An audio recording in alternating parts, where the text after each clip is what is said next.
સુરતના ડાયમંડ ઉદ્યોગમાં મંદીનો પ્રભાવ, રત્ન કલાકારો હડતાલ પર 30% પગાર અને ભાવ વધારો ન મળતા ઉગ્ર વિરોધ.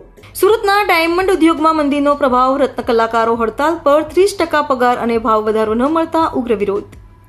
સુરતના હીરો ઉદ્યોગમાં ચાલતી મંદી અને ઓર્ડરોની કમીને કારણે રત્ન કલાકારો મુશ્કેલીમાં મુકાયા છે. રત્ન કલાકારોના આર્થિક સંકટને લઈ કલેક્ટર કચેરી ખાતે યુનિયનની આગેવાનીમાં કામદારો એકત્ર થયા અને 30% પગાર અને હીરા કામના ભાવ વધારાની માંગ સાથે વિરોધ નોંધાવ્યો. હડતાલ પાડો ભાઈ હડતાલના પ્લે કાર્ડ સાથે રત્ન કલાકારો પોતાનું દુઃખ વ્યક્ત કરી રહ્યા છે. ડાયમંડ વર્કર યુનિયને કલેક્ટરને રજૂઆત કરી સરકાર અને કારખાનેદારોએ આ સમસ્યાનો ઉકેલ લાવવો જોઈએ એવી માંગણી કરી છે. જો 30 માર્ચ સુધી માંગણીઓ સ્વીકારવામાં નહીં આવે તો રત્ન કલાકારો હડતાલ પર ઉતરશે.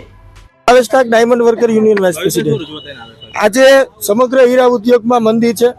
મંદીનો માર કારીગરો સહન કરી રહ્યા છે. બેરોજગારીનો દર વધી રહ્યો છે. આત્મહત્યાના બનાવો વધી રહ્યા છે. અસંખ્ય વાર ડાયમંડ વર્કર યુનિયનના માધ્યમથી રત્ન કલાકારોના પ્રશ્નોને લઈને આવેદનો અપાયા છે. ત્યારે સરકાર તરફથી કોઈ પણ જવાબ આપવામાં આવતો નથી. ત્યારે 30% પગાર વધારાની સાથે જો 30% પગાર વધારો કરવામાં નહીં આવે તો આવનારી 30/3/2025 ના રોજ સમગ્ર હીરા ઉદ્યોગ બંધ પાડવાનું આપના માધ્યમથી એલાન કરીએ છીએ. અને જો રત્ન કલાકારોની માંગણીઓને સંતોષકારક જવાબ દેવામાં નહીં આવે તો અમે ચોક્કસપણે કાયદાકીય રીતે હડતાલ ઉપર ઉતરીશું. સુરતની અંદર 7.5 લાખ રત્ન કલાકારો છે. ઘણા સમયથી માંગો છે, પૂરી નથી થઈ. શું કહેશો બાબતે? માંગણીઓ પૂરી નથી થઈ એટલા માટે જ અમે હડતાલ પાડવાનું એલાન કરીએ છીએ.